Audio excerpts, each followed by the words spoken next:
crisis reason. Indeed. And thank you for coming after lunch. I know it's not usual situation. It's always difficult to be here just after lunch, so I deeply appreciate for coming.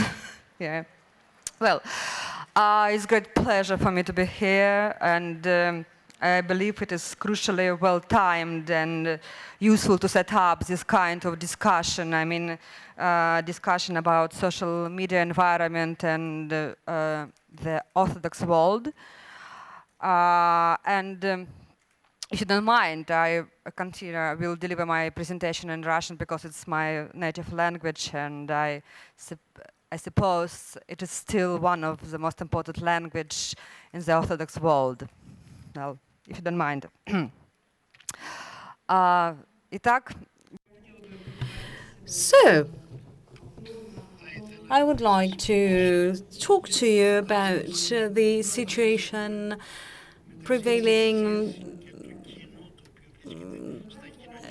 regarding the church and the social media audience. When we talk about the rules, the regulations, and the nature of discussions in social media, experts give a complicated and composite characterizational definition, which is as follows. Is the public ready to accept this disinformation? We have high levels of disinformation. Emotions and pressure play a much more important part than facts and arguments. Aggressiveness is seen as a means to persuade people, whereas the effort to seek a compromise is seen as a weak spot. What do you think? How different is it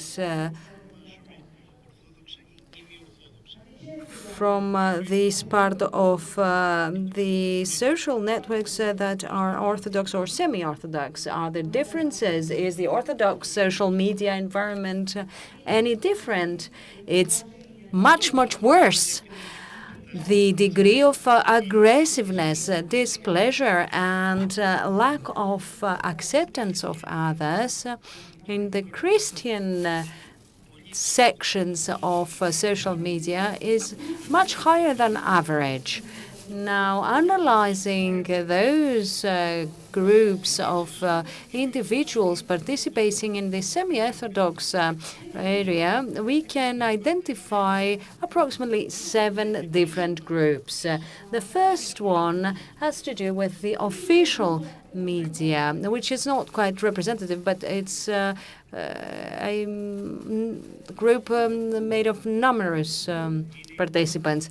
Now, the second one is the experts group. Could be indeed experts, scientists, theologians who have studied the history of the church, or people considering aspects of modern politics from the view of the church, or even irrelevant experts who are amongst the parishioners, or even graduates of schools of theology. The next group is the neophytes and the novices.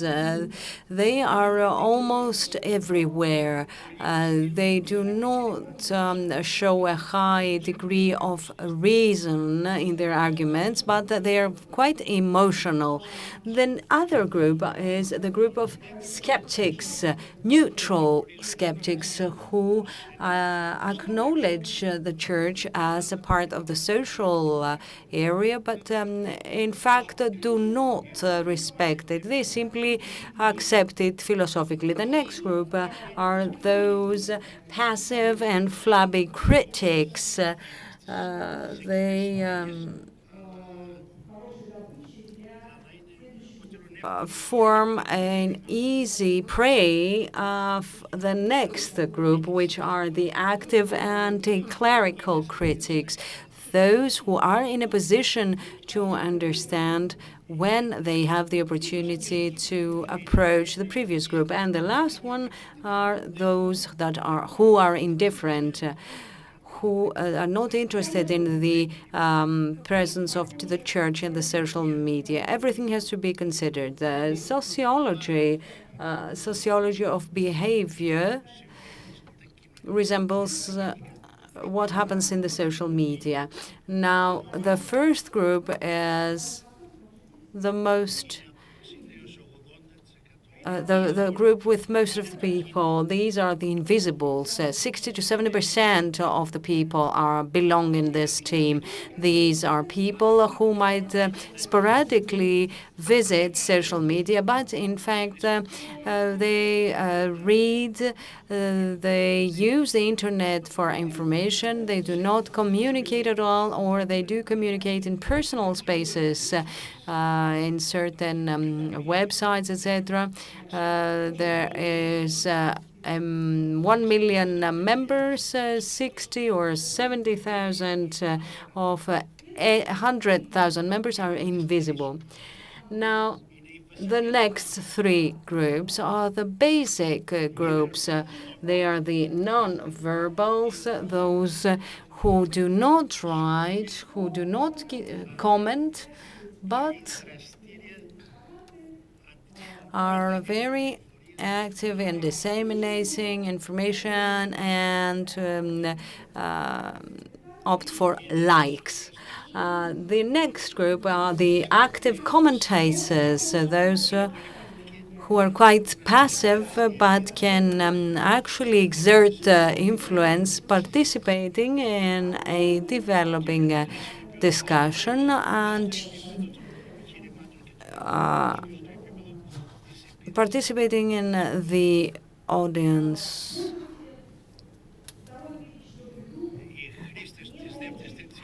The users of the second, third, and fourth team, the members rather of these teams, are intertwined. Their existence is inextricably linked to each other.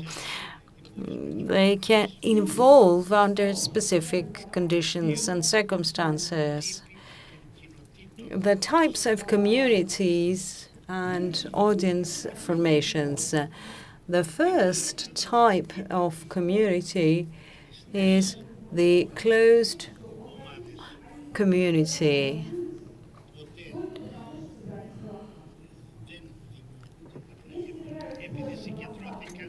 They are never formed simply because there is a concentration of Orthodox believers. If we have too many Orthodox, we will have conflicts. The closed communities of Orthodox believers pertain to specific interests. This could be the study of the Bible, excursions, pilgrimages, education of children, etc., and other communities that show the highest level of aggressive behavior. If one wants to study about hatred in the social media, you should visit the communities of mothers, amongst others, Orthodox mothers as well.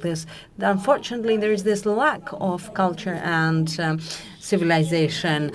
These communities may be formed around sites of publications or around certain monasteries or cities, etc. But most active are those communities that pertain to a common interest.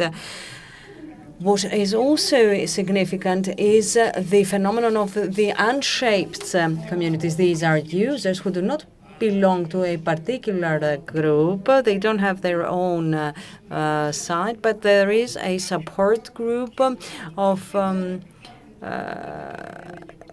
there's a support group and a discussion group that discusses events, pieces of news, or actions that are generally not accepted by church or by society.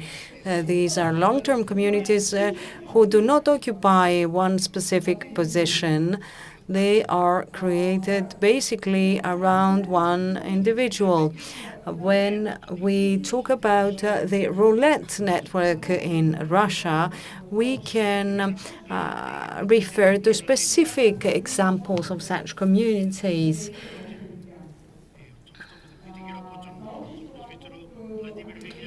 It is the one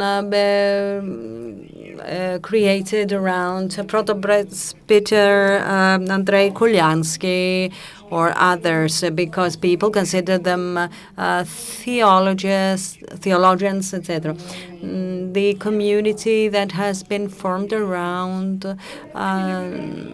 none of us. It's not a big community, but it's quite significant. Such type of communities that do not have a physical foundation are really difficult to follow.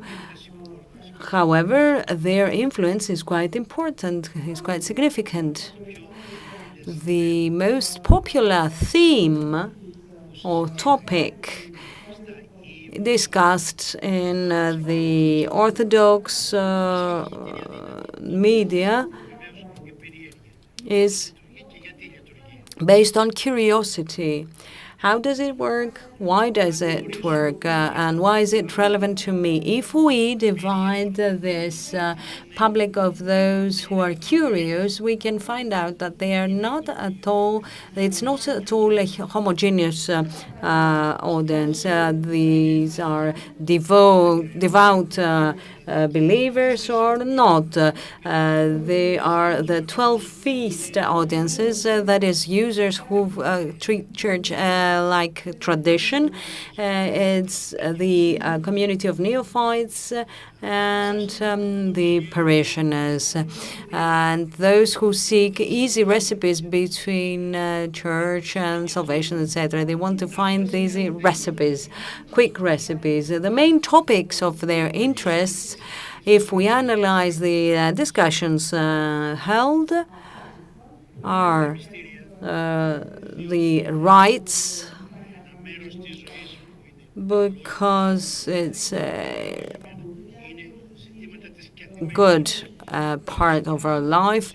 Daily routine issues, mundane matters that might have to do with magic, superstition.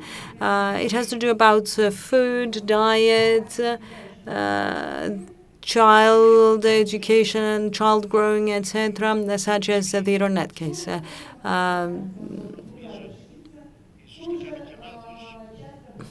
Maybe I'm mistaken, but sometimes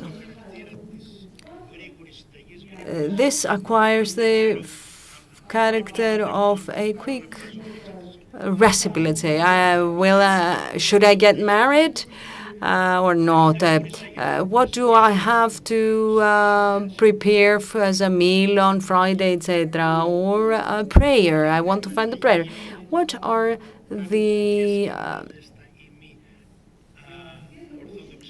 the shortcomings and the flaws?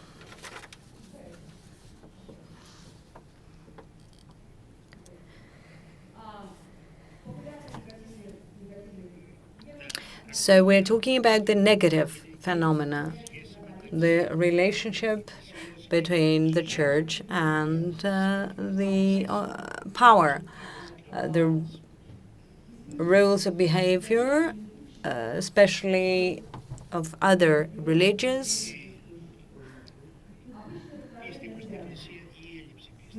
lack of faith, or faith and lack thereof. It's also connected with the use of arts, the use of ecclesiastical terminology, the insufficient separation of church and state, excessive appearances and social media, etc. These are issues that do not have cannot be included in church. Now, these are the positive triggers. We have the common traditions, Easter, Christmas. We have common heroes with the daily practice, historical facts. When we discover that individuals from ecclesiastical history indeed existed, other common interests such as charity, etc., respect.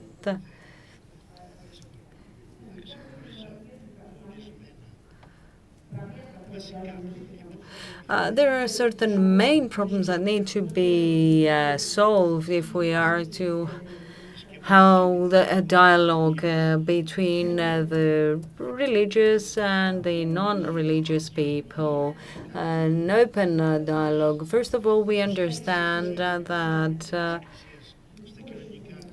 the presence of the church and the social media has not acquired a specific form. There are some forms that are pioneers. There are no traditions of open discussion. As a rule, the church avoids open discussions, which is sometimes accused as a weakness. Many times we see non-experts talking about a specific subject. Such weaknesses are covered by dubious virtual realities when we see pieces of advice that are half magic and that replace the actual true dialogue. We have 4 questions to answer.